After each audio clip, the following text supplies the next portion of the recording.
লবণ, হলুদ আর একটুখানি তেঁতুল।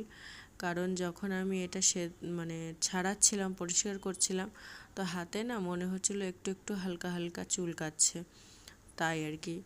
এবার আমি কড়াইটা বসিয়ে দিয়েছি, বসিয়ে তেলটা দিয়ে দিলাম। তেলটা দিয়ে দেওয়ার পরে কালো জিরে আর এমনি জিরে আমি ফোড়নে দিলাম। তারপরে দিয়ে দেবো একটু রসুন। রসুনটা একটু ভাজা ভাজা করব যাতে একটু নরম নরম হয়ে যায়, তার জন্য একটু ওকে একটু ভাজা ভাজা করে নিচ্ছি। তারপরে 4-5টা মতন দিয়ে দিলাম কাঁচা লঙ্কা। কাঁচা লঙ্কা দিয়ে এটাকে ভালো করে নাড়িয়ে চাড়িয়ে নেব, নিয়ে এটাকে একটু নরম করে নেব।